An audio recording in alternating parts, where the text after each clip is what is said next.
So actually, you can remain standing. I know all of a sudden it's a big exercise. So welcome. Keeping you active in 2022. Real quick, you all know the last few weeks in Kentucky have been rather interesting in terms of weather, and that continues today. We actually have winter storm warnings in parts of the state where massive tornado damage. Here in Owensboro, Daviess County, we obviously were spared from Mother Nature's fury and wrath, but our neighbors to the south were not. So we want to take some time this morning and really take a moment for our fellow Kentuckians who were just ravaged by recent tornadoes. And the best way to do that is to sing Kentucky song, right? My Old Kentucky Home. So we're going to bring up Jacqueline Graves and Chris Jocelyn for a special performance of My Old Kentucky Home this morning. Oh yeah, by the way, Jacqueline is a native of Mayfield. I mean, that's her turf. Those are her people. So we'd love for y'all to sing with us.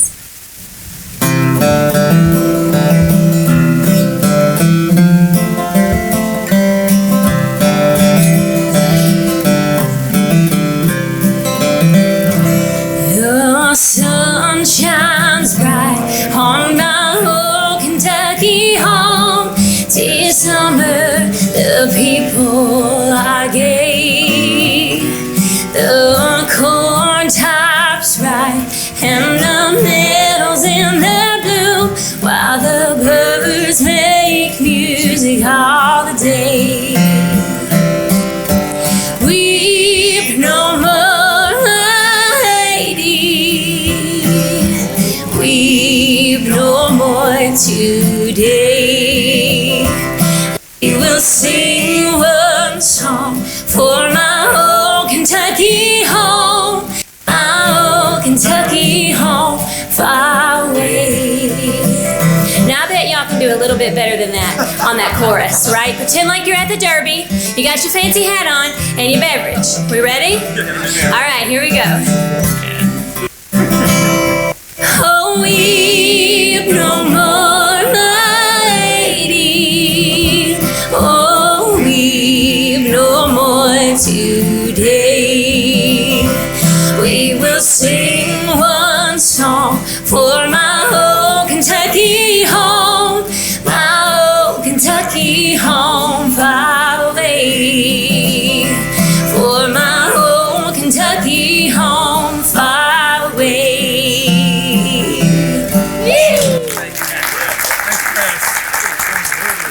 Jacqueline and Chris. Okay, now you can sit down. I love when Jacqueline walks to a mic and says, okay, sing with me. And then she stands up here and sings like she's on The Freaking Voice, okay? Yeah, Jacqueline, we'll sing with you, please. Allow us. This is kind of awkward and weird, but I have to do this. Is somebody from Eternal Beauty on Beach Road here? Debbie Abney, or somebody from the Messenger Inquirer that got a check from you? Here's a check. Okay. Get it after the thing, that's fine. Just fell out of your purse or whatever. Okay. Right. Al said it is not a campaign contribution. Good point. All right, it is time to welcome our brand new chamber members. What a great way to start 2022. So we'll put those up on the screen and you're going to hear the vocal tones of Hannah Thurman introducing you. Here we go.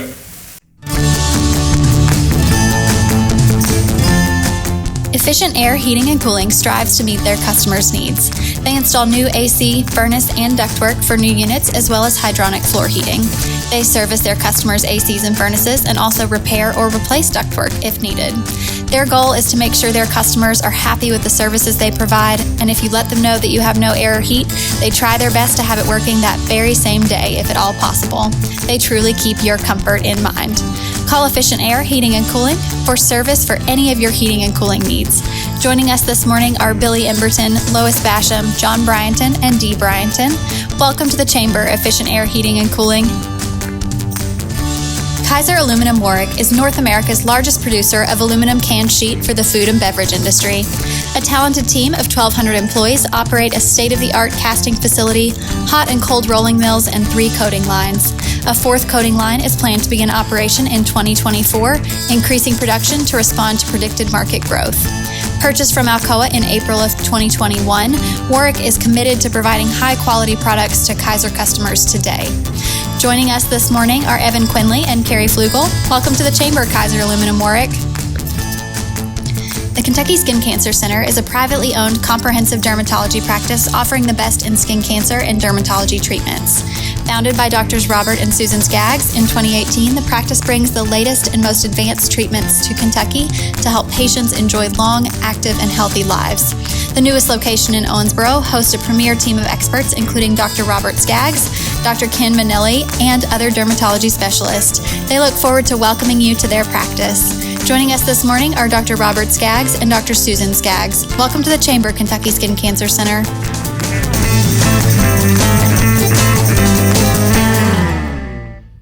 Okay, it's time to introduce our first ambassador of the month for the new year.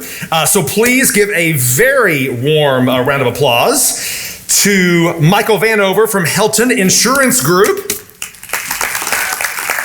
He was greeting you as you got to the top of the escalator this morning. And Michael, we're going to hook you up with a $50 gift card to Kobe's. So enjoy.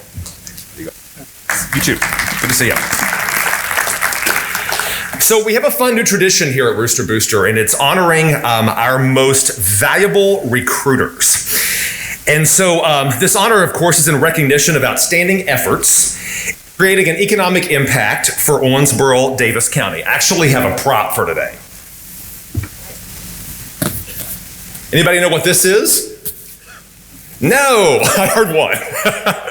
This is a futsal. So Duncan Campbell and Ty Stouffer are receiving this award. Here, Al, look alive. There you go, buddy. Are receiving this award for their efforts in creating the inaugural Bluegrass Futsal Cup, which was held just a few weeks ago, right here in the Convention Center on the brand new indoor sports court. Futsal is basically indoor soccer played on a smaller court with a unique low bounce ball, which what an excellent demonstration, an ambassador for the sport you are.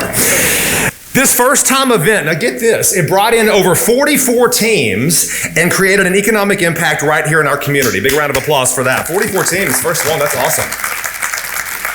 Obviously, there's a lot of buzz and excitement about sports in Owensboro and Daviess County. We're headed in the right direction with our existing premier outdoor facilities and now with the ability to offer a premier indoor sports experience here at the Convention Center.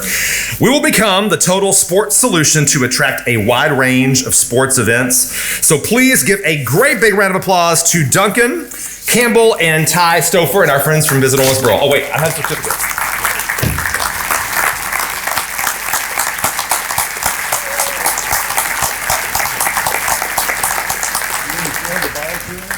Yes. Why don't you kick the ball to him, Al? Come on, show off your skills. I don't want to fall down. All right, it is time for our first chamber update of the year. So y'all please welcome to the podium our president and CEO, Candace Brake.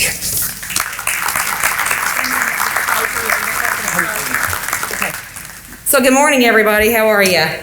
Trying to talk through this N95. I've been exposed to COVID, as has our lovely Emcee, Chad. I think somebody else maybe up here has too. So anyway, got to talk through the math, so bear with me, please. So first of all, we have our Greater Owensboro community priorities. The cards are at your table. As you know, our General Assembly gavelled into its session just a couple of days ago, and they're working late hours right now on legislation to get us moving towards budget and a lot of other things going on. In fact, DJ Johnson called me yesterday, and he has filed a legislation for our second family court judge. He feels really good about this. Yes, thanks to DJ for that. And they're working a lot. I know last night they worked late into the night, and they'll be doing that for several more days in the next 60 days. We will have a legislative update on March the 5th, where they will be with us on a Saturday morning. They come on their day off and come meet with us at the chamber on the 3rd floor. And that's only open to chamber members. It's one of the perks that we give to you for direct access. So you'll know more about that in the future. But take a look at this list.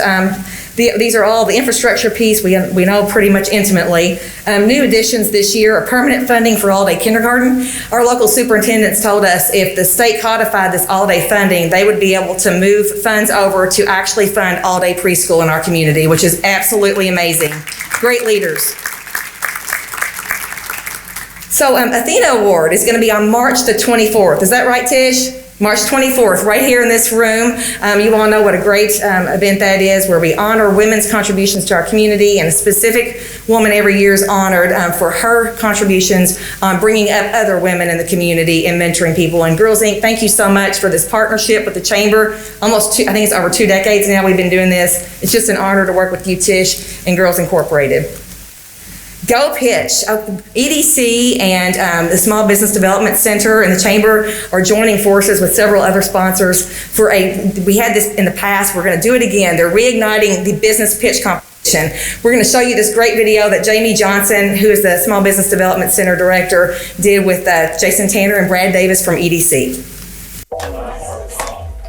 Oh, hey, you ready to take your business to the next level? You have your pitch ready. You have your business plan.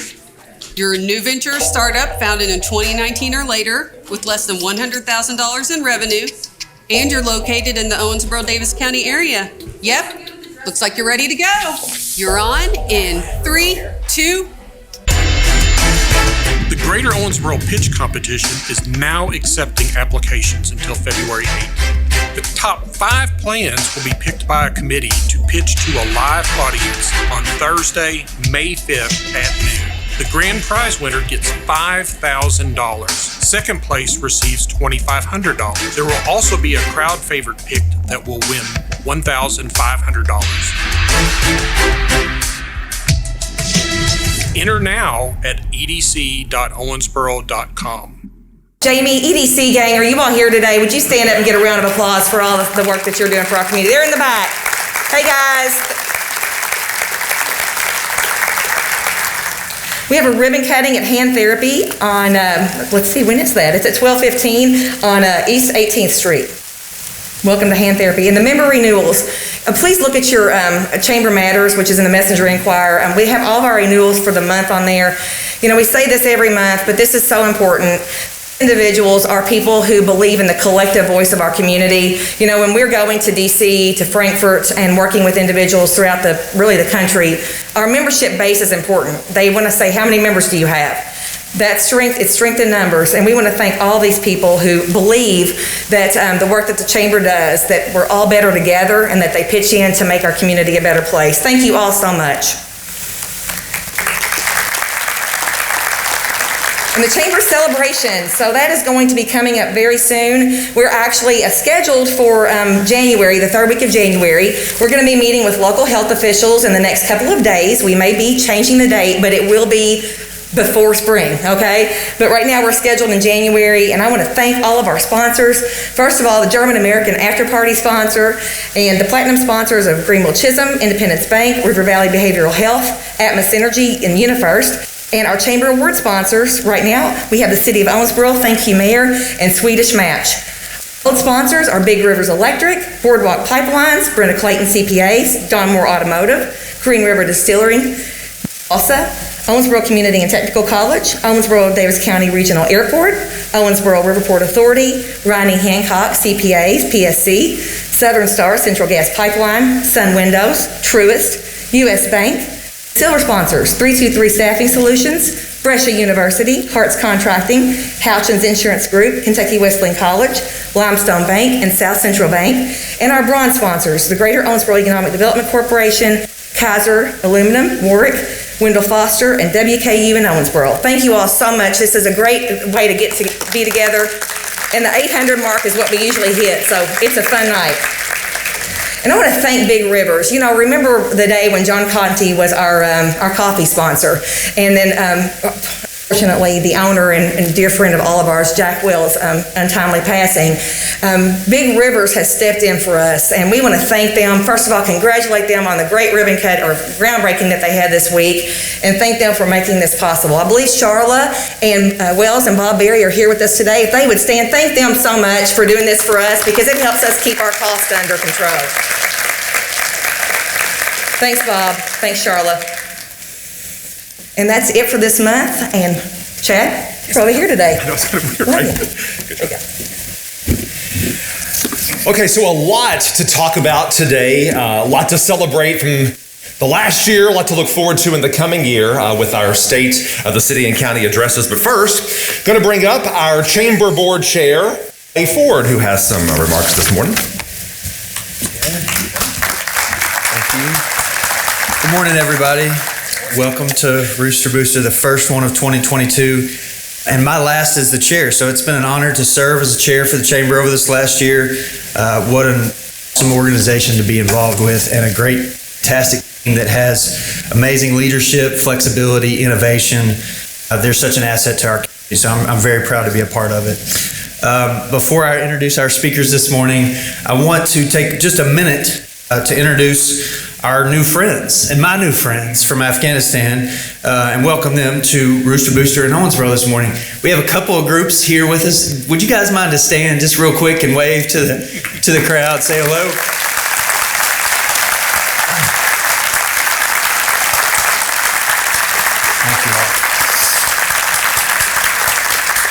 The community, thank you guys for being here. We're really proud of you guys and all the things that you're going to be doing in our communities over the next few months and years, and we're excited to be helping you. We're really proud of the community and the outpouring of support that you all have provided on behalf of these folks that are moving here. They've been through a tremendous amount to get to this point, and many of them were involved in helping our troops and protecting them while they were in Afghanistan in their former home. But now Owensboro is their new home, and they're grateful for your welcoming hospitality and the new opportunity that the United States provides to them and their families. I hope you get to meet them and their children. Sorry, gosh dang it. That's my bad. I get this maybe actually from my dad, who's here as well. Apologize. That's his fault. And my mom also. Thank you. Appreciate that, Chad. Little Haya and Sataish.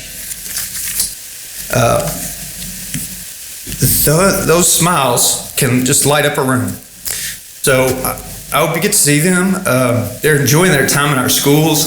It's fantastic the way that the schools and the city and the community has responded. They've opened up the River Park Center and provided tickets for all of them to come to shows. They've provided busing and just meals funding for meals. People have donated their time, their hours, so they can get them back and forth. They're going to need more as we go forward. Sorry, gosh. I just want to tell you a little bit about them. They're pilots, they're economists, they're finance directors, they're IT experts, they're journalists, they're entrepreneurs, they're plumbers, they're willing and skilled laborers. They're ready to help you, our community, your companies. They're excited to be here and learn more about how they can make a difference here as well. Many of them speak English, and so I hope you get to talk with them. But all of them are trying to learn as quickly as they can if they don't already know. Amazing how fast it's happening. So if you think that they can contribute to your community and use their skills in your business, please reach out to us. Reach out to me. My wife is here. Reach out to the chamber, volunteering them without asking. But hopefully we'll work that out as well. Their current needs, they need rental housing. They need job opportunities, obviously. But they also need mentors. We want to make sure that people have the time, spend some extra time to make sure that they get integrated into the community and have those little things that they need, those introductions to new friends, to new businesses, and to new opportunities. So please sign up for that. We continue to need funding for their meals. They eat a meal at the hotel a few times a day, and it's quite an undertaking. Our churches have donated space for them to be able to cook. It's been an amazing experience. So just want to welcome you guys and apologize for struggling through. It must just be early and snowy this morning. So we appreciate your support as a community. All right, so now I want to welcome our guest speakers this morning. First, I want to invite Judge Executive Al Mattingly to the podium. Al Mattingly was first elected as Daviess County Judge Executive in 2010. He will begin his final year in office in 2022, and prior to joining Daviess County Fiscal Court, Judge Mattingly served 2 terms as an Owensboro City Commissioner, including as Mayor Pro Tem in 2007. A graduate of Brescia College, Judge Mattingly is a lifelong resident of Daviess County and continues to be active in his community and church. He is married to Judy Wolf Mattingly, and together they have one son, Will Mattingly. Please give a warm Rooster Booster welcome to Judge Executive Al Mattingly.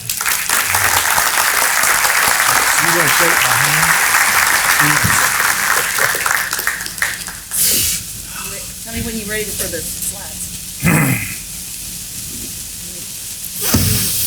You know, Clay, hey, a motion like that just proves that you're human.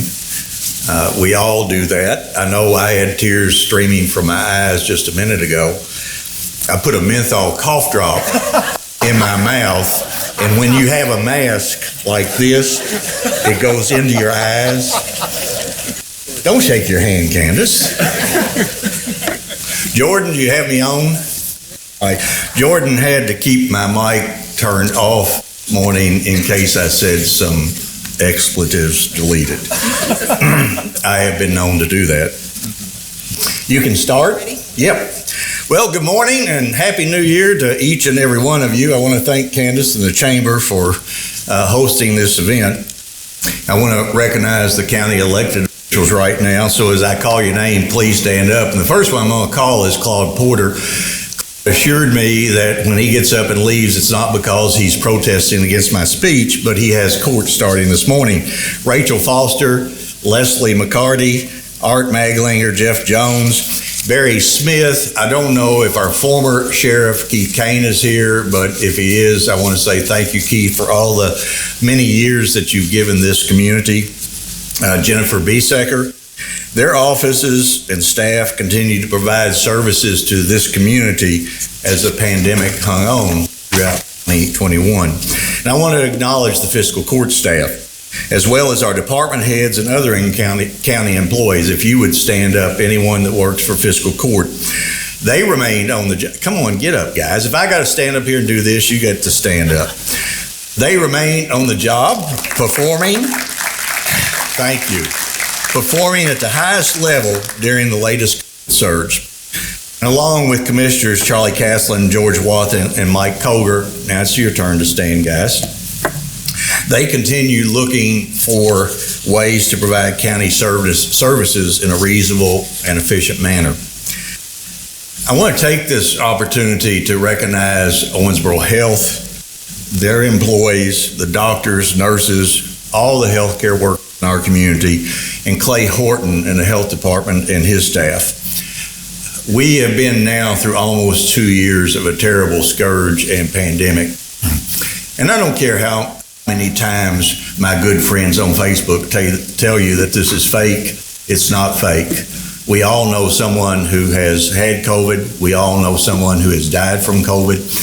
You can call it what you want, but it's real. Number one, as a biologist with my training from Brescia College many years ago, before it was called the university, I understand a little bit about it. And I, as an elected official, I have to deal with it. And this fiscal court has tried to provide leadership over the past year. Sometimes we hear people having COVID fatigue. Elected officials can get COVID fatigue too, because we see no matter how hard we preach, and that's what we do, we preach and we beg. We don't mandate. I think the mayor and I both said we don't mandate. But no matter how hard we put the facts and figures out before the community, it bothers us when we see our friends and our neighbors and our loved ones leave this face of this earth way too soon. Many of you are aware that Judy and I celebrated our 50th wedding anniversary this past year.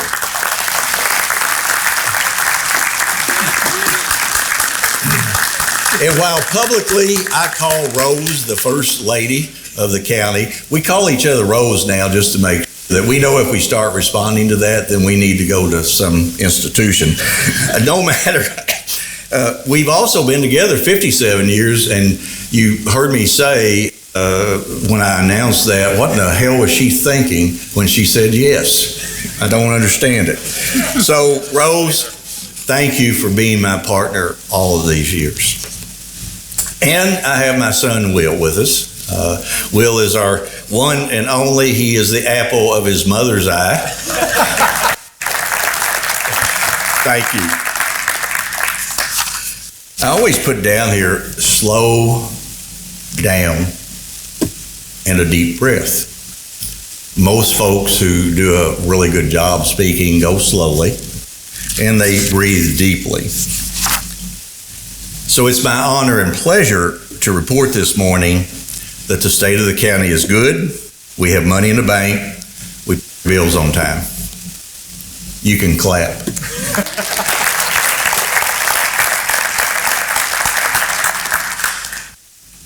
It wasn't that funny. I see you back there laughing. Yeah, And while I'm thinking about it, I want to apologize to my Afghan brother whom I spilled coffee all over this morning. Would you stand up a minute? Stand up. Stand up. Come on.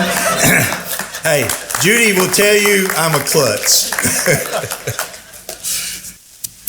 This is my 12th and final State of the County address. 12 times I've been able to say that we have money in the bank and we pay our bills on time, because of the efforts of our employees and our county commissioners. Recently, I heard someone comment that about this statement implying that it's not relevant to good government. I don't know many folks who wouldn't say that is a feat well done. I don't know many people in this room who are in business who wouldn't like to say that. I don't know many local governments that wouldn't like to say that. I sure wish that we would hear it more often from our state and federal government. I was going to this speech, I got up this morning and rewrote parts of it. And after going to Facebook, which let me tell you, that's my number one source of news, and reading comments about our local government, both city and county, I was going to write a terrible speech. But Brooke, my receptionist, Brooke, stand up. I want you to read what she posted or pasted in my speech. It says behave. Behave. With a smile So on your face. I will behave this morning. You know, I thought I'd spend some time rebutting some of those comments I heard, but I'm not going to do that. Not because I don't want to, but because of what Brooke said. And she is right. I should behave. As I'm speaking today, you're going to see scrolling across the screen some of the accomplishments made by the court during my tenure, during the tenure of our commissioners. These aren't the only things that we've done, nor are they the only things we'll do, remembering still have a year to go. But it'll give you a visual of how busy this county government has been. When I was elected in 2010, I found that a lot of this job is simply about operations, making the trains run on time, having the doors open when you say they're going to be open. Since then, I've really come to believe that the title should be county executive. The judge part is hanging around from years ago, way before I became involved in local government, and I think we should get rid of that judge title. But there are a lot of folks who like the judge title, and this is a story to be resolved another day. Anyway, this court's worked hard. I'll comment on some of the highlights, kind of a county best, if you will. Our commitment to public safety is reflected in the increased funding to the Sheriff's Department, allowing the hiring of 2 additional deputies, replacing outdated equipment, increasing pay, particularly for court security officers and deputies.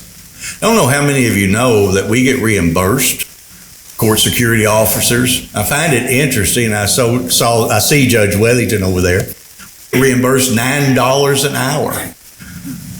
Do you really want to pay somebody $9 an hour to carry a gun and a taser and protect your life?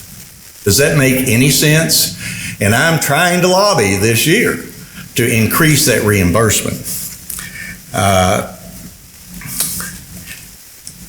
We increase that pay to try to fairly compensate those folks. And Barry Smith and I worked very hard, and thank you, Barry, to come up with that new pay scale. as well as making those positions more competitive with the real world. You guys are in business in the real world. You can't hire good folks paying minimum wage or $9 or $10 an hour. Number one, good folks can't live on kind of pay. We built a new $6 million airport fire station and purchased 8 new fire trucks for our paid and volunteer stations. And if you don't think fire trucks aren't expensive, buy one someday. We also implemented a new pay scale for our paid firefighters, making us, again, more competitive with other fire departments and the private sector. We spent $6 to $8 million on a new radio and CAD system allowing better communication for our first responders. It's one thing to say, go protect me. It's another for those first responders to be able to communicate with each other. It also allowed our first responders to communicate with our fellow safety providers at OPD and OFD. It also enhances the 911 response. We established White Flag Days in cooperation with the city and other community leaders, assuring our homeless folks who choose not to take advantage of the many institutions available. And let me tell you, let me just stop. We have so many assets and resources to help with homelessness, to help our homeless veterans. But there are many who choose not to take advantage of it. But under White Flag, we assure that they have a warm, safe place to shelter during days like this. We're going to have it for the next 4 or 5 days, and have a warm meal. We upgraded all the warning sirens to digital and increased the number of sirens. Let me comment on this. Sirens are not going to be heard inside your house unless you're under a pole where the siren is. It's meant to warn people outside. Get you a weather radio so that you'll know what's going on, or turn to channel 14, 25, 44, and I don't know what the others are. Hey, it's an endless loop of news, they'll tell you. We also increased the number of sirens. In a cooperative buyout of homes on Windcrest Drive, when I became judge, we inherited a terrible problem with flooding on Windcrest Drive. A hard rain, a 1 or 2 or 3 inch rain would put 4 foot of water in those streets. We cooperated with the state and federal government and FEMA. We were able to resolve that long-standing issue by buying those homes out and making those folks whole and relocating them. In cooperation with the city, we established the Owensboro Daviess County Drug and Alcohol Steering Committee. We also reestablished teen drug court. Never understood the state, when they were cutting costs, they cut out the funding for teen drug court. They continue to provide adult drug court. Well, let me tell you, for every dollar I spend in teen drug court, I get back $100. For every dollar we spend in adult drug court, and it's very important, but it's hard to change somebody's mind when they're 40 or 50 years old. We also, under the leadership of Mayor Watson, Daviess County was designated a HIDTA county, a high-intensity drug trafficking area, making us eligible for federal funds. Mayor, this wouldn't have happened without Mayor Watson's efforts. We successfully advocated, along with other community organizations, for a family court judge. We got the first one. We went back looking for a second. Weren't successful last year. I guarantee you, Candace, we will be successful this year. Over the last 11 years, we paved approximately 350 miles of county roads and streets. Think of that, 350 miles. Mark, how many miles we have? 450 to 500? 560. So we paved over 60% of all the streets and roads in Daviess County. Don't know of any other county wouldn't envy that record. That repaving also included a rebuilding of Daniels Lane. When the hospital relocated on Daniels Lane, we needed to widen, make it more safe. We did that. We raised Crooked Creek Road, which flooded probably 3 or 4 times a year, and successfully advocated KYTC to have US 60 raised. I don't know if you know, but during flooding times, US 60 would flood over, isolating. It would flood over between Owensboro and Stanley, and flood over between Newman and Henderson. Newman and Stanley had no way to get out. They often had to bring ladies who were going to have babies or folks who had other medical emergencies out in boats. We resolved that issue. And Kimberly-Clark, on occasion, had to shut the operation of her plant down. And if we're going to invite folks into this community, we have to work with them to make sure that they can run at maximum capacity. We replaced multiple bridges and other infrastructure, making travel safer in Daviess County. Something I'm particularly proud of, and I know the commissioners are, is when the package treatment plants started to fail at Friendly Village and Cedar Hills, fiscal court intervened.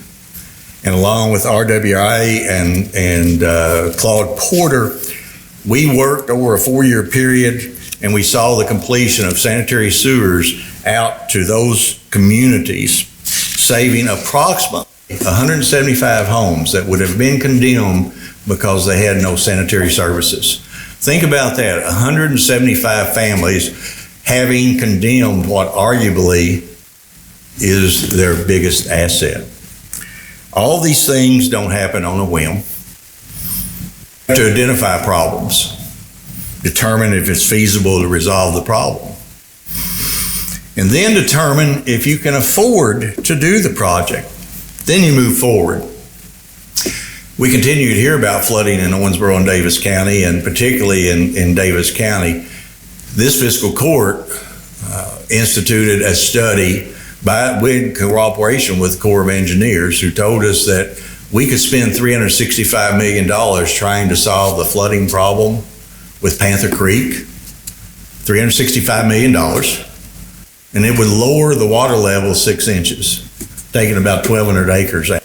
So that's $365 million, which if I is 4, 8, 12, 16, about 20 years of the revenue of this county. You can't do it. We are flat and we flood. Panther Creek is going to flood and continue. Rhodes Creek is flat and floods. All the other creeks we flood. The county has partnered with surrounding counties, and we have partnered for multi-county co-severance grants when they were available. No longer available, but they were used to expand and modernize the airport terminal, to enhance OCTC programming by bringing in a vet tech program and an advanced automotive program.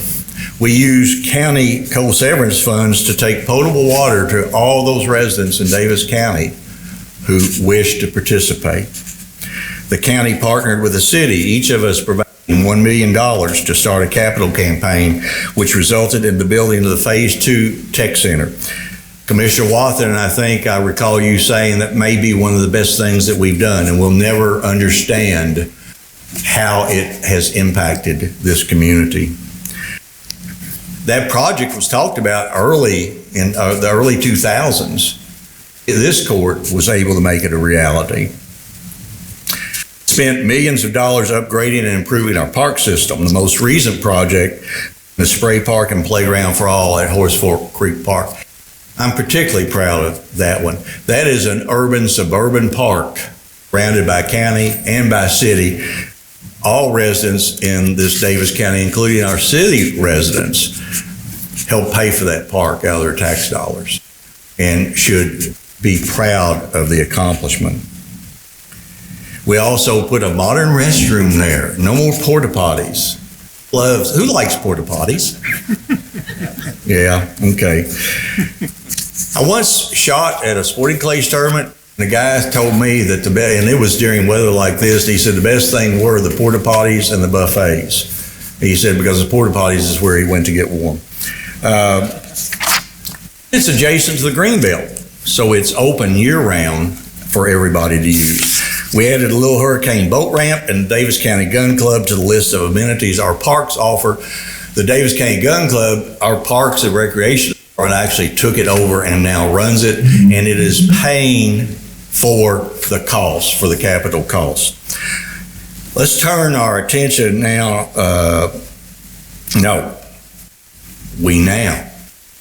sometimes I get too fast, slow down. We are now turning our attention to the maintenance and upgrading of those parks that everyone loves so much. From economic development to animal care and control, Daviess County Fiscal Courts continue to invest in our community. Our $1 million Economic Development Fund resulted in new businesses and expansion of existing businesses as diverse as OZ Tyler and On Time Fab. Recently, we were successful in landing a regional driver's licensing office in Daviess County, saving each and every one of you a trip to a regional headquarters in Madisonville. And we established a vet clinic at the animal shelter. We now offer low-cost spay and neuter services by our own veterinarian.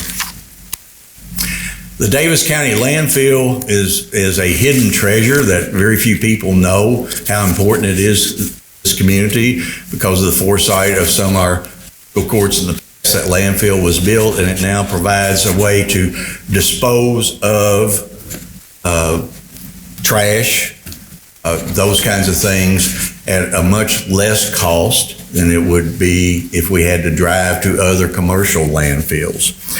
We've seen tremendous growth out there. All that growth has been paid for by cash flow.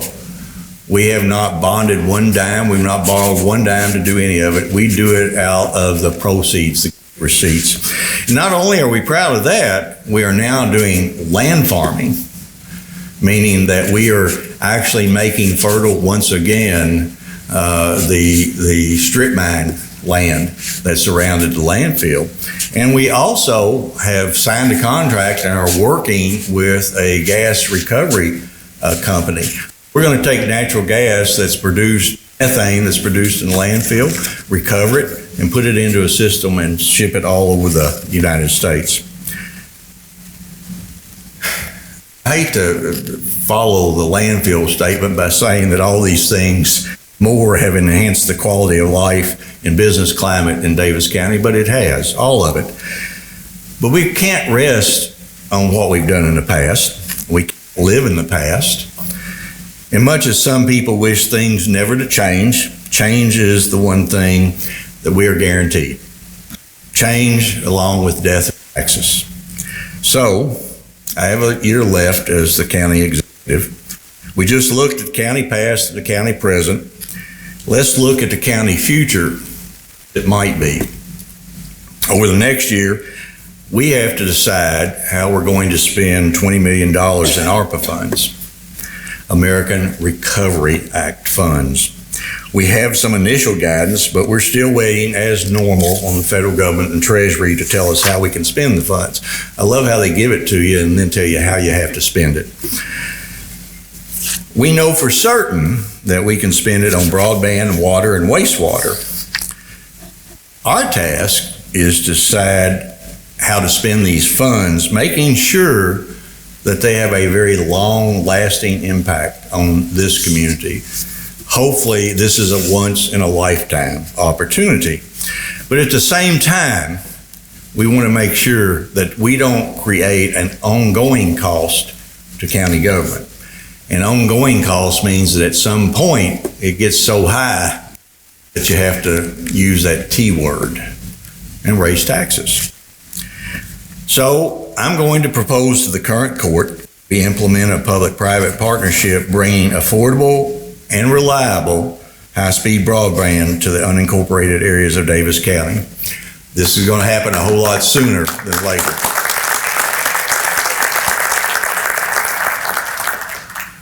We will rework the county water system to bring more secure and reliable water to our citizens. A side benefit of these upgrades will be a county-wide fire hydrant policy, providing better public safety and lower insurance rates. We'll work with local partners to provide affordable housing. We continue to hear that. I know the city is working very hard. We are also going to work in that direction. Affordable daycare.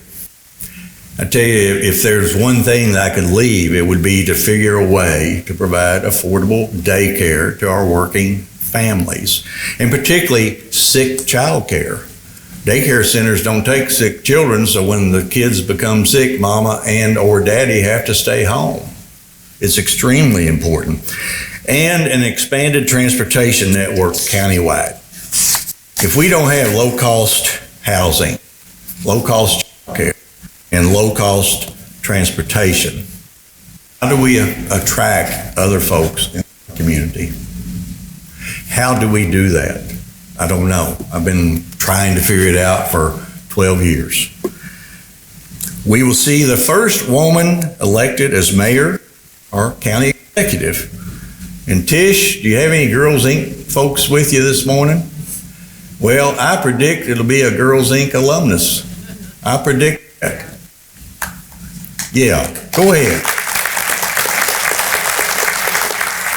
The county will partner with other agencies, Chris, wherever you are, to build a stage at Yellow Creek Park.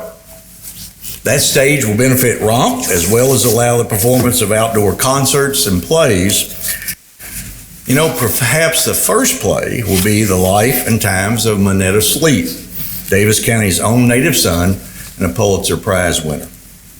The county will build a third paid fire station to provide for better public safety while relieving the tremendous pressure that exists on our volunteer stations. We'll continue to struggle with addiction, homelessness, and mental illness until the federal government and the state government invest the necessary resources to address the issue. The Daviess County Jail, Art, thank you for your leadership, but let me tell you, the Daviess County Jail is ill-equipped to deal with emotional and mental illness. That's not where the folks need to be. The county will invest more money into the jail, bringing in-house community college classes and training to those who wish to prepare themselves for the future job market. And hopefully we reduce the rate of recidivism. We will have another interstate connect upgrading Audubon to I-169 status, and we'll see a north-south state connector between I-69 and I-65 utilizing the 231 Natcher Corridor. I know the mayor and I attend those meetings. We've worked diligently. Our side has really worked hard to make it a reality. I think Indiana is finally getting on board. We'll fulfill our promise to roll back the county insurance premium tax to the pre-2009 rate. In 2009, we raised the county insurance tax from 4.9 to 8.9, help pay our portion of the downtown development, the convention center. We have already rolled back a portion of it. We are going to roll the rest of it back this year, and that will be a full 7 years ahead of schedule.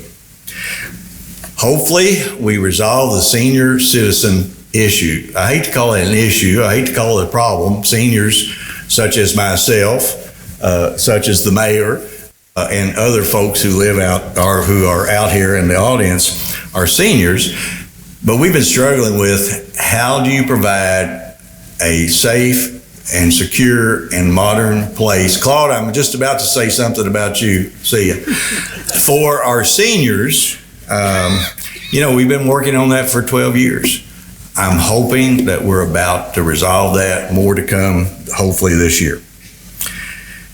These are only a few of the things that I think will happen in the future. A future that we hold in our collective hands, in your hands. But these things depend on us as a community working together for the greater good and planning together for a better and safer tomorrow. They depend on us as a community dreaming big dreams. I said that in 2004 when we were contemplating a new convention center and redoing downtown. When the naysayers, and I don't think we had internet then, did we? Facebook. But anyway, when the naysayers would call Candace up and me up and anybody else, the mayor up, and tell us we shouldn't go in that direction. Let me ask you, is this dreaming big? Clap.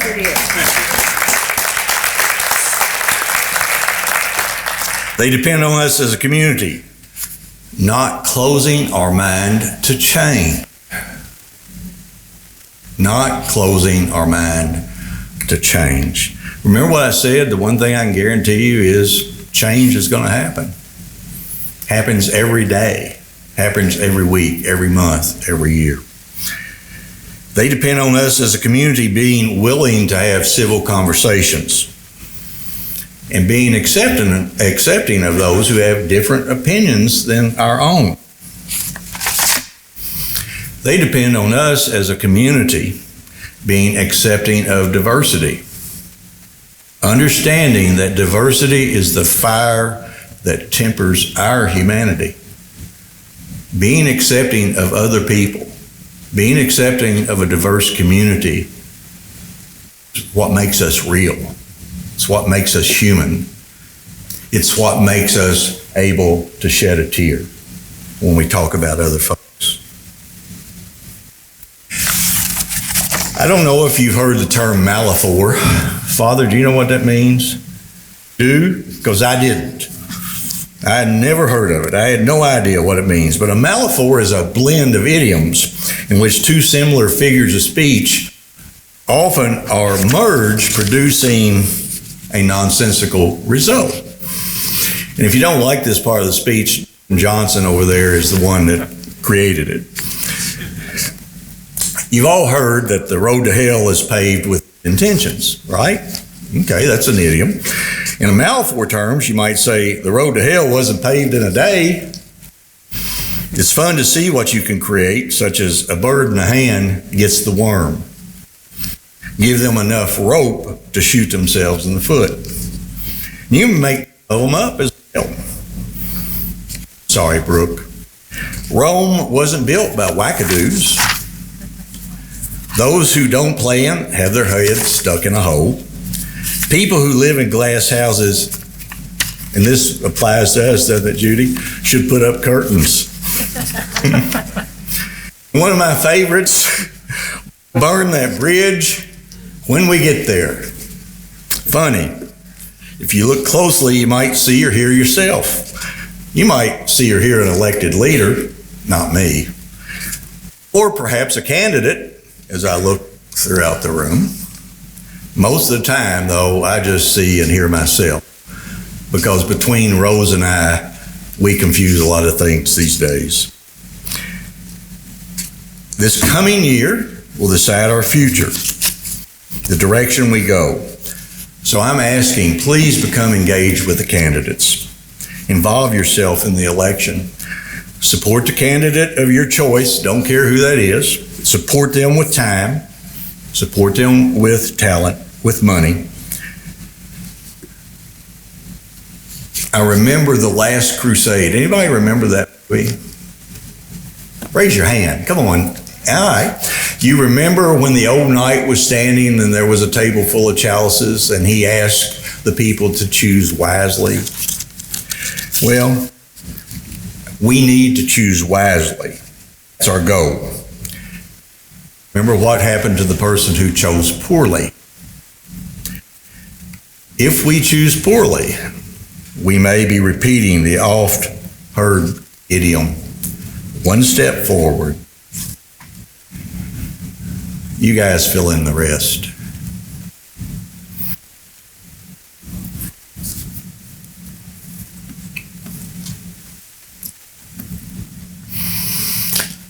Thank you for allowing me to serve our community all these years. It's a time in my life that I'll cherish forever. God bless us, each and every one.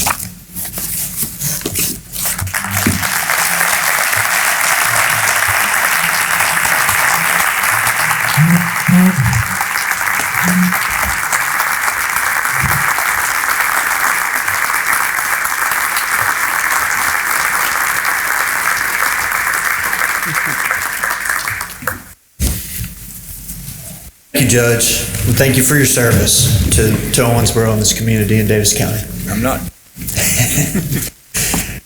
Our next guest speaker, there's no introduction, but I want to make sure that we welcome Mayor Tom Watson. All right, I'll cut it down.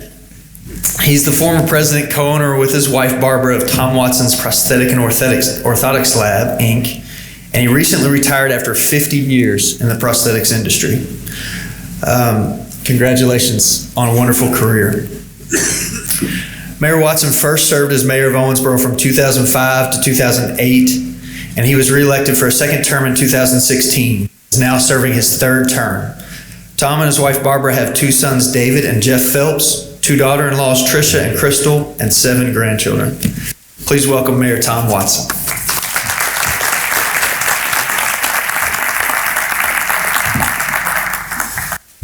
Al, one of those idioms are always be nice to someone who has access to your toothbrush.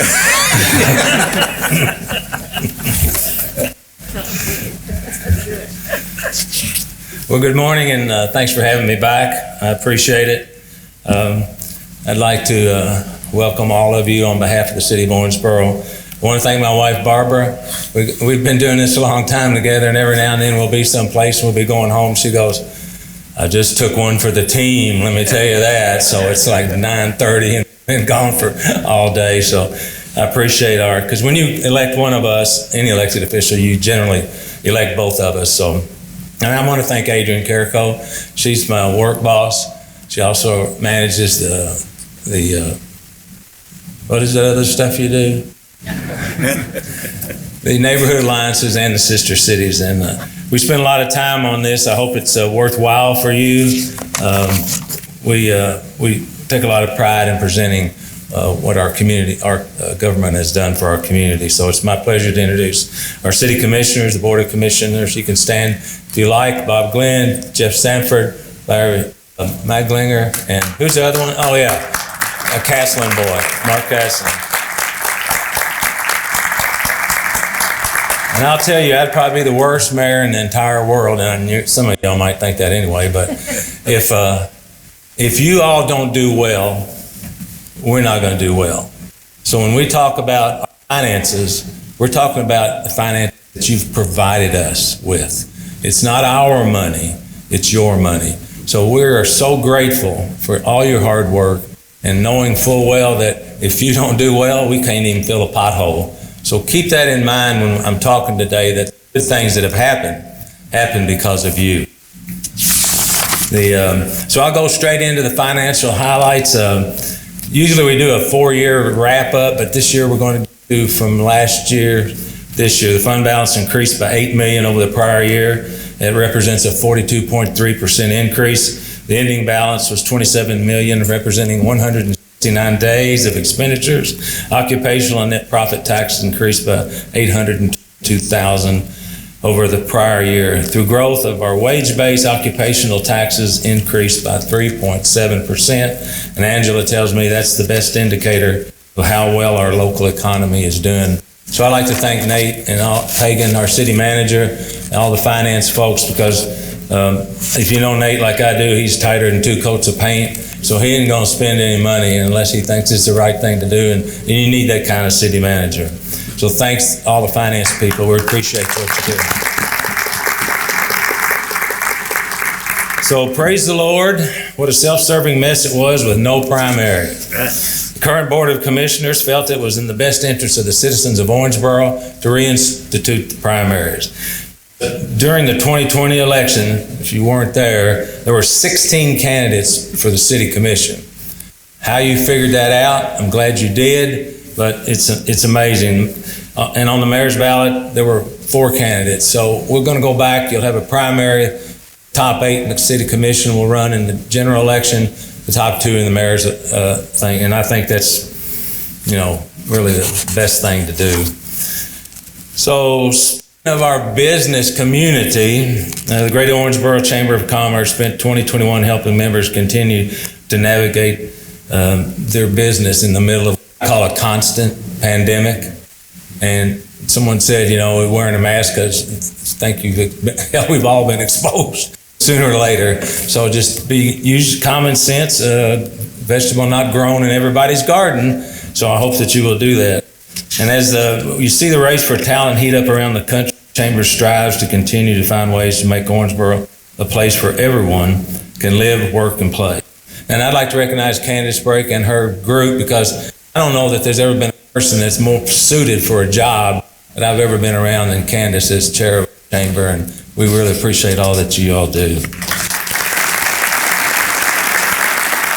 The number one option or responsibility for an elected official is public safety, in my view.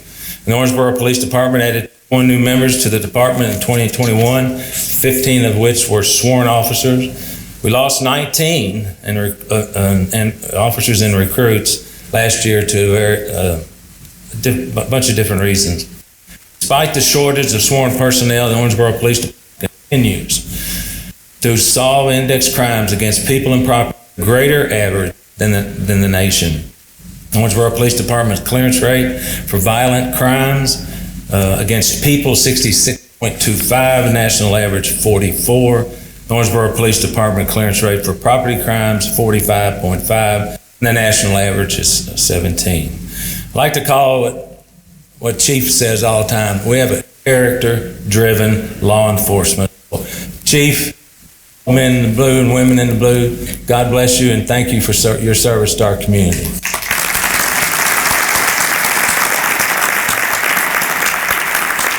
Since we like you so well, we began construction on a new training facility located at the OPD firing range. The facility is expected to be completed in March. And hopefully at some point along the way, we'll create our own police academy, train our police here, keep our policemen and women here instead of sending them up to Eastern Kentucky and back. So really looking forward to that. The judge already mentioned our HIDA group effort with all the people involved, but we were actually the only one of 6 counties in the United States that got a HIDA designation last year. So I thank Tiffany G. and Senator McConnell's office for help shepherding that there. It's and it's not that we don't already work have a great relationship with DEA, FTF, and the state police and Daviess Sheriff's Department. And all the departments in Kentucky, Indiana. It just adds a little bit of revenue. Alex Simmons, detective, I believe, that's assigned to this thing because in case you haven't noticed, we sometimes have a little drug problem in our community. And if you need to get up and leave to go to work, you won't hurt my feelings.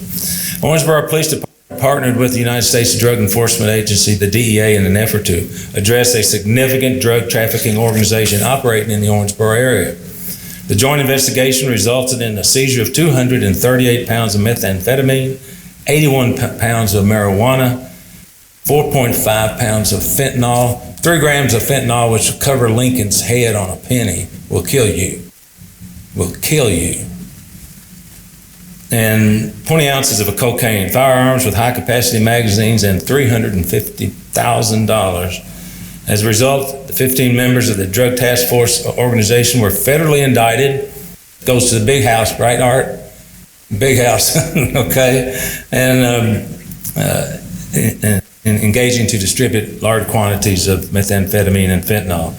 And during that investigation, an additional trafficking organization was identified during the investigation that resulted in seizure of additional 6 pounds of methamphetamine, 4 firearms, and approximately $15,000 in cash. So thanks to all of those who guided this effort to fight the battle to remove drugs from our streets, therefore remove them from our children. Now we move to the fire department. Our Owensboro Fire Department construction began with a significant remodel of Station 2 on East Parish Avenue. Over 1,000 square feet will be added to provide sleep and restrooms areas to accommodate additional personnel. Existing space will be dramatically changed to add an office space, locker rooms, and classrooms. And so guess why we use number 2? Progress. That's where we're growing. So under Leland's leadership, that thing will get done. The police department is also seeking accreditation through the Center of Public Safety and Excellence. It will mean the department meets and exceeds national standards in a number of areas and is constantly working to improve operations. OFD has an aggressive plan to achieve accreditation later this year. And since the fact that our stations are strategically placed in the community, a lot of times our fire trucks will get there and our fire personnel will get there before the ambulance. So the more they understand about what happened in a crisis situation, the better off they'll be. Thanks to Chief Howard and all the staff at the Owensboro Fire Department. Our 2021 Sanitation Department collected 43,038 tons of solid waste, 2,131 tons of yard waste during the annual Neighborhood Alliance. Thank you, Adrian. A record-breaking 231 tons of trash was collected in our community. It's hard to believe that there's that much trash laying around. Other communities have called and asked how we are doing this and tried to replicate what we do. And to my knowledge, they've not been able to do it. And I'll put our folks up against anybody that tries this. Last year we paved, I know, Al, how many miles did you pave? 350. We paved 8 miles of city streets and filled 1,342 potholes. Our streets weren't as bad as the county roads. How's that sound? Well, yeah, you do live on one of them. Most of us have no idea how important public works folks are to our community. Not only street work, but every item that they're involved in. From street closures to snow removals to cleanups to events downtown and much, much more. These men and women are actually first responders of a different breed, in my view, thanks to Jay Troglin. Thank you to Public Works Director Stephen Franklin and his team. Keep our city running smooth. Thank you, Stephen.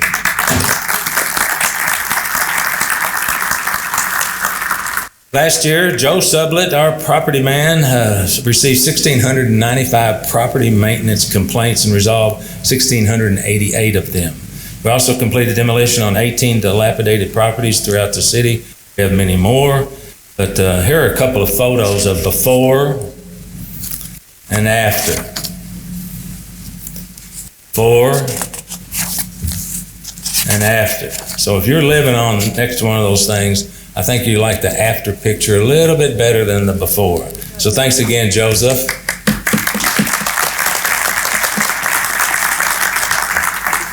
The city's first electric bus is scheduled to arrive at the end of this month, or the first of next month, government. We currently have 39 bus shelters in place, and that's not enough. It breaks my heart to see someone standing on the side of the road in front of a sign, a child, a bag of groceries, and an umbrella in the rain. We're going to work harder and harder to try and resolve that problem. One of the issues is those stops are so close to a right-of-way or a ditch, you just can't put too much of a structure there. But at the same time, that's on our mind because it's awful that they would have to put up with that. But we've got some solar lighting and it's enhanced the safety so you can be seen there and it's safe for our riders. The transit system provided bus rides on all routes December the 10th to the 3rd during the 12 days of Christmas, thanks to Pamela Canary and her team and all the efforts for the transit department. Al talked about sports. We've got a great place out of Jackfish and all the improvements are completed. And so now we just need one more place to play softball so we can have more events because that fills up the rooms and makes everybody happy in the hotel. So Amanda Rogers, Parks and Recreation Director, thank you much for your hard work. We also were able, that's good. By the way, she's looking for help this summer, so if you got any of you little urchins that need a summer job, apply at the city because there's an opportunity for you to have outside work, maybe no mask, so apply with the city for some summertime help. New playgrounds were installed at Duganbest and Sunbury Parks along with a new golf course maintenance building at Ben Halls. Our Parks Department continues to offer programming to the community despite the unprecedented constant pandemic. Plans are underway to expand the recently renamed Merchant Tenants Facility. I'd like to take a moment to recognize Althoff Merchant for supporting our community with his generous contributions to the Merchant Center Court Tennis Facility. And don't forget, he's a national champion pickleball player. If you haven't seen him play pickleball, it's amazing. He's about this short, and he can move up and down that court, I'll tell you. So it's been and that has been a really great public-private partnership. What we strive for at City Hall, much as anything, is try and find public-private partnerships. And thanks to the generous donation from the Owensboro Daviess County Tennis Association and Tommy and Judy Thompson, along with $250,000 of your money from the city, 3 outdoor courts will be added to this top-notch facility. The City of Owensboro understands that the key to rebuilding strong neighborhoods is increasing, maintaining, and revitalizing affordable housing stock. So to you Afghan folks, we're thinking about you. Although I didn't get to meet you today, welcome. This encourages increased ownership rates, community pride, and continues investment in sustainability. To date, there's been a total investment of $1.56 million in the Northwest Neighborhood Revitalization Strategy area. So, and I'd asked Jeff and Mag, I asked them to kind of lead this thing through the city because Adrian's got a tough task, and so they've been the lead point person on this stuff, and this validates that we have not forgotten the Northwest area of Owensboro, like some people would lead to believe you on your book face thing that you read all the time. We're working diligently to improve our community, even though some people say that we are not. We're also, in addition to these NRSA projects, the city partners with organizations like the Owensboro Area Affordable Housing Solutions Incorporated, Habitat for Humanity, to provide affordable housing opportunities while revitalizing neighborhoods. Currently, the city has 4 homes under construction on Jackson and Elm, with several more planned. These homes will be sold to income qualifying families who are first-time home builders. Big thanks to Community Development Director Abby Shelton and her massive staff she has at City Hall. Abby.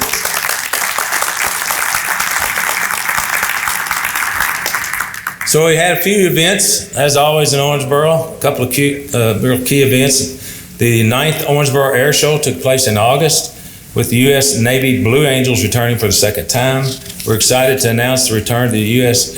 Air Force Thunderbird demonstration team to the 2023 Air Show the weekend of September the 15th. Tim Ross runs this ship for us with Erica, and does really, he doesn't tell me what he's doing half the time, he just says show up, but he's really good at what he's doing. And Tim, we want to thank you for your efforts to make our community so special, that draw in thousands of people from all around the area. Thanks, Tim. The city also hosted a hydro fair presented by Jago Homes, bringing hydroplane races back to Owensboro for the first time since 1979. Bill and Scott Jago committed last year for this year, even though it was not a success that we had hoped for due to unfavorable river conditions. This is just another way for Bill and Scott Jago to contribute to our community as they continue to let us annex property to grow our community, providing quality homes for our residents. Thanks to the Jago boys.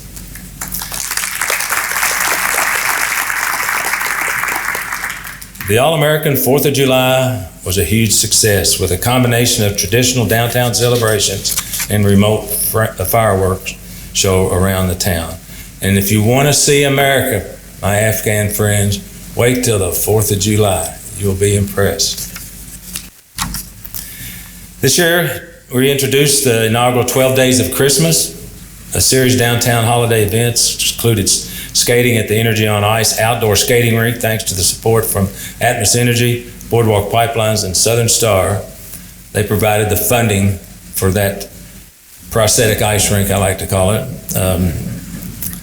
We had a hot chocolate hop, Santa Sweets, the downtown scavenger hunt, the People's Christmas Parade, a variety of Christmas productions, and a dazzling light show. Thanks to our generous sponsors for making this stunning show possible. Green River Distilling Company, Big Rivers put money in before we broke ground. Thank you to Bob and them, and Visit Orangeburg. So here's a preview of the spectacular light show on our beautiful riverfront. So Laura, please dim the lights so there's some people can take a nap.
Yeah,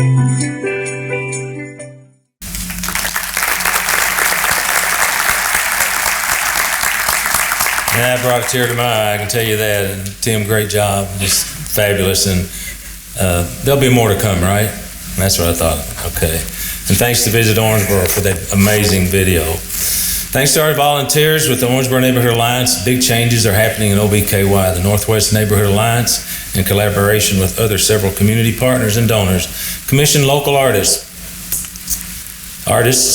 to create a large mural at Kendall Park to show, man, I got tears in my eyes. I can't even read this stuff right now. Them little skitters on there just tear me up. Show the history of African American globally, nationally, and locally. The mural is a work in progress, but is truly a special piece of Owensboro history when it's completed. Owensboro's own K.O. Lewis painted this part of the mural. The Northwest Neighborhood Alliance, in partnership with the Owensboro Black Expo and Master Gardeners Program, planted a Deep Roots community garden in Rhodes Park. Thanks to Commissioner Cashlin for his leadership on the project.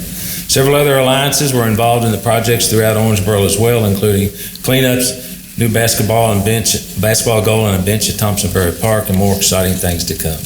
Thank you, Adrian, for your efforts again. So now, if you don't know, as I've always said, everything I do as mayor will have an eye towards economic development. And Brittany Johnson and her team lead that effort, knowing full well that transportation is the key. According to the Greater Orangeburg Economic Development Corporation, there's $49.7 million worth of local projects that have reached the point of activating their state incentives since this time last year. 57 million more are currently under construction, about to break ground. There are currently 16 projects worth more than $2.5 billion that are considering locating in Daviess County. So I said transportation is the key. So widening of 54 project constructions of segment 1 are scheduled to start in the fall. Finally, the state is currently working on the utility coordination phase of that segment. Construction estimate is $15.5 million. And the project has been the number one project in the 2nd District for a long time. And I want to thank Denitra Henderson, Chief District Engineer with KYTC. Also, Al mentioned the Mid-State Corridor. Governor Holcomb made a little video and said finally that they were going to make this a priority. So happy. The county's been working on it for 50 years. We've been working on it for 28 years. We'll actually have access in 64 to 65 and take us off this cul-de-sac we are. 69 goes to Evansville and 65 goes to Louisville. We'll have a lot better shot, better road, and it'll keep us off the cul-de-sac. So that's exciting. Sticking with transportation, Tristan Durbin, Nuclear Airport Director, hired in 2020. You here, Tristan? Huh? All right. Mark him down over there for not being here. Tristan's been involved and employed in Orangeburg since 2015, served as the direct airport's operation manager and was promoted to director, and by all indications, he gets great reviews. He's getting snow off the runway right now. Snow off the runway, Candent says. Okay. Cape Air now provides direct flights to St. Louis and Nashville, and we're extremely fortunate to have Allegiant Air and Cape Air in Owensboro, and we need to campaign with our elected officials to keep that essential air service going. So I'm going to take a little pause to catch my breath for a second. Sing if you like.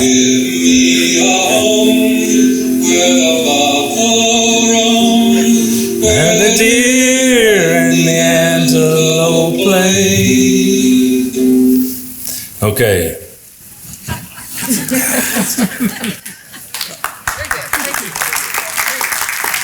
Well, what this is I want to show you what progress really looks like. That's 300 acres that we get no revenue for. Kaboom. Look at progress. And that's what this is all about. It's a great example of public-private partnership. Prior to the TIF, the city and the developer working together, the city was receiving $0 per year from this parcel. Now the city is about 300 acres larger and is slated to receive approximately $136,000 in state TIF money for the 2020 calendar year. The project has attracted several new businesses to the community, including not one, but senior living projects totaling about $30 million. So we're extremely excited about this area. So if that doesn't tell you what a public-private partnership can accomplish, nothing will. As we continue with our transportation, the Owensboro River Port was created by the Owensboro City Commission in 1966. This is an example of how fast government works, okay? 1966, created. With the hopes of developing a commercial port that would lead to economic development. The city developed the port in 1976, so it only took 10 years at a cost of $5.6 million. 45 years later, the river port, under the direction of Brian Wright, record revenues of $16.1 million in 2020, and expect that revenue to be even greater in 2021. My dream is to have that river port someday be 24/7, 365-day operation. More progress. Finally, Big Rivers Corporation broke ground earlier this week on the 7,000 square foot headquarters, which will be located at 710 2nd Street. Construction on the $10.8 million building is scheduled for completion later this year. This was about a 2-year project, but they're happy to be here, and I can promise you we're happy to have their 100+ employees here as well. So,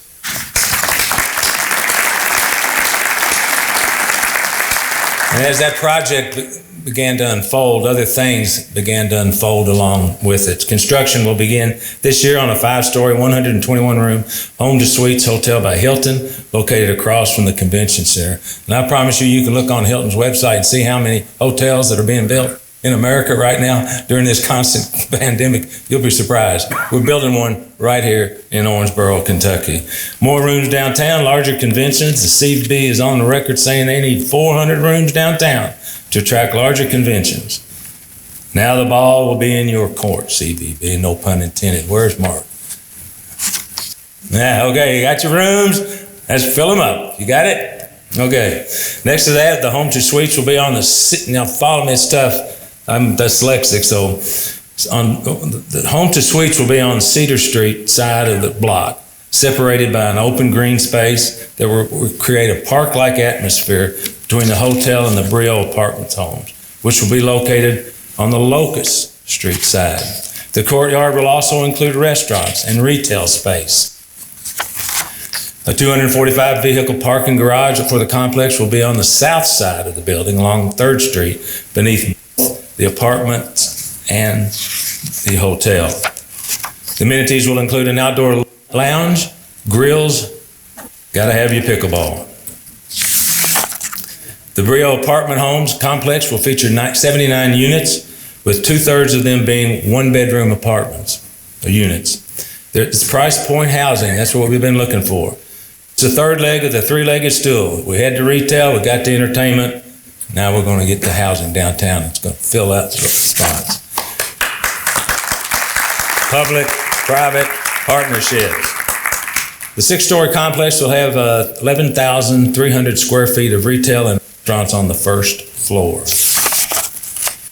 The Lux apartment project, which will be a sister property to the Brio location, will have around 100 units and is planned to have complementing retail and restaurant space. It will be conveniently located to further support both the downtown and our fantastic colleges whose students and faculty want to be close to the campus and our vibrant downtown.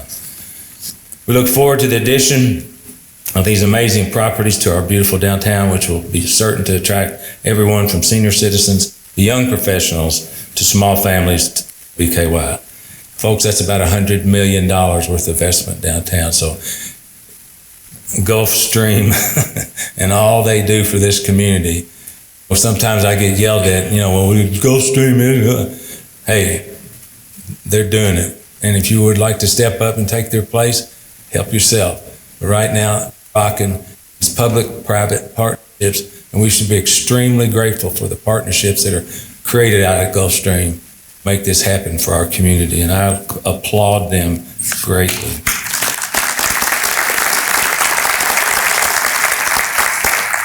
We are extremely happy to introduce those who, by some crazy chance, haven't already met Mark Marsh, CEO of Orangeburg Health. Mark, there you go. He's hit the ground running and running and running. I've never met anyone that's blended into a community so fast, created such an impact as Mark Marsh. I'm extremely excited to see how much more he and his group can do in growing one of our most valuable assets. Not only just on our campus, but also in Muhlenberg Hospital, Twin Lakes, health plexes at Madisonville and Henderson. This is a big job. We got old number 5 from Western Kentucky Hilltoppers doing it, and I'm guaranteeing he's up for the task. Thank you, Mark, for coming to our community. Hug your bride for me too, will you? Jacob Call, Master Distiller, is leading the charge to make bourbon in Orangeburg relevant again. Please sign up for a tour or get your bourbon passport stamped to see for yourself what a difference leadership can make. They employ 85 employees. The distillery expansion in 2021, they hit a record-breaking 94,000 barrels of bourbon, invested $500,000 to renovate the visitor center, welcoming visitors from all around the world. They launched Green River Cares, which was designed to raise money and contribute and volunteer to the community.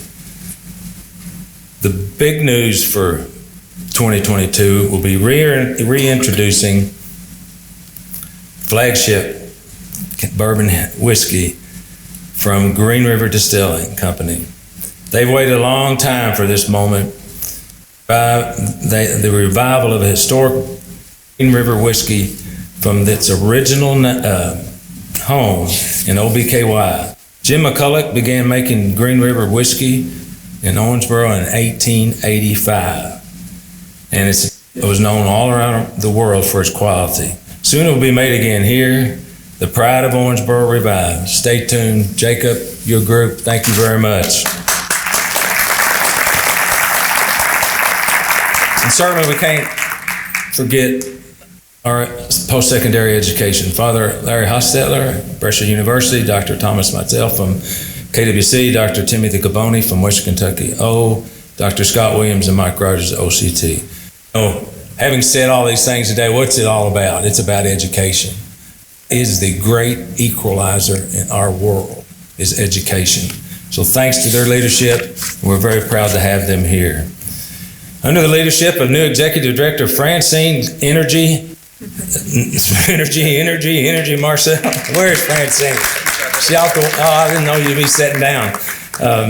After the 2021 Friday After 5 season was a huge success, celebrating the festival's 25th year. Friday After 5 boasted a mile of music with shows on 7 stages from the River Park Center to the Holiday Inn. The 16-week session of free music attracts more than 70,000 people from around the area, each summer. What a great asset it is to Owensboro. Thank you for coming home, Francine. We appreciate you.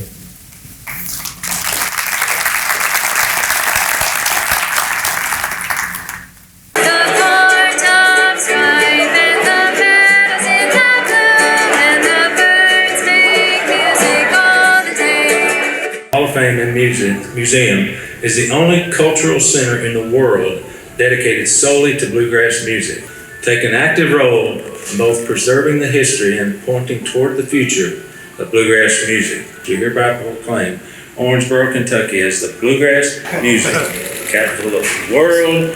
The roads of bluegrass music all lead back to here. Today, the people, the culture, the history, the passion have all intersected. We embark on the next phase of our journey by proclaiming and living out the reality that Owensboro music is indeed the bluegrass music capital of the world. My old Kentucky home far away. The bluegrass music capital of the world. It's not just a slogan. We will combine not only bluegrass music, but also an economic development component to bring the makers of guitars, mandolins, violins, and many other instruments to fill in some open spots downtown. We've created a task force. David Johnson, Jimmy Staten, Candace Brake, Brittany Johnson, Claude Bacon, Sarah Ford, Randy Lanham, Jason Tanner, and Keith Sharber. To discuss the private sector donations for this project, we will use the museum's 501c, so if anybody wants to donate, we're certainly happy. This is not going to be government funded. This is going to be funded by the people of Owensboro. And so when you have Green River whiskey, you got barbecue, and you got bluegrass, what do you got? Party! Right? There you go. Wake up. All right. So what kind of story do you want to create? We spend about half the time looking forwards, and let's look to the future if you believe as I do. I started thinking about last year's State of the City of 2020, which was awful, and I said it sucked. So, 2021 is not quite as bad, but we're still not back to normal. Maybe this is the true new normal. One of my favorite coaches' quotes was, you never stay the same. You either get better or you get worse. And that's true about your job, your marriage, raising your kids, the whole 9 yards. So we still have issues with the virus or some variant, I think. So let's learn to live with it. Use common sense. If that's a vegetable grown in your garden, that is what we must rely on. Too many experts, too many opinions. For example, term, what is fully vaccinated at this point? Get all your shots if you feel comfortable, and learn from yesterday, live for today, and hope for tomorrow. And with tomorrow, we must continue to seek progress. You saw all the progress we've made in 1 year over there through this talk, and with all the wonderful things that we presented to you today, we must strive to do more for us, but for the next bunch. That's why I serve, always has been, is for the next bunch. We need to be honest to a fault when we have problems, always setting high minimal goals for each other. High minimal goals for each other. But you don't have to be an elected official to serve. Fill out an application for a city board slide on the website, and it's what you're interested in, and be part of a well-oiled machine.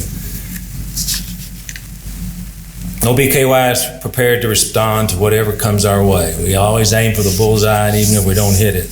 Always choose truth over popularity, and sometimes public service comes with a cost. If you're truly committed to doing the right thing, because while you may be looking out for number one, you may step in number two, since it's a joke. I know it's late. I apologize. I'm almost finished. And one thing I'd really like to see our community work on is eliminate this negative garbage from the keyboard cowards, always spewing out hatred and jealousy. There's no place for that in Owensboro, Kentucky. And some of these people, Chief, I might need you, some of these people I don't read it. Bless Adrian's heart, she tells me about it, but I just can't believe it. So as we begin another year with high expectations, always seeking progress, we cannot be consumed by petty differences. Instead, join together as one united cause to be the best we can be, knowing full well you never stay the same. You get better or you get worse. God bless. Hug somebody you love today, and let's have a hell of a year.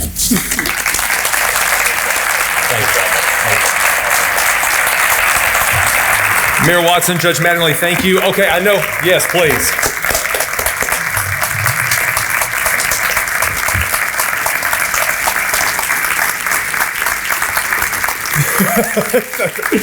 Mayor, Judge, thank you so much. Clay Ford, you're my hero, and I mean it. The greatest superpower isn't flying, invisibility, X-ray vision, though that could be really fun. It's empathy. Really, seriously, thanks. Made the day. All right, I know you've been getting pictures from outside. You came today to support and celebrate Owensboro, Kentucky. You're walking out into Juneau, Alaska. Don't forget to take your Greater Owensboro magazine. This is awesome, a collaboration between the Messenger and the Chamber. Happy New Year. Y'all get out, be careful. It's really snowy.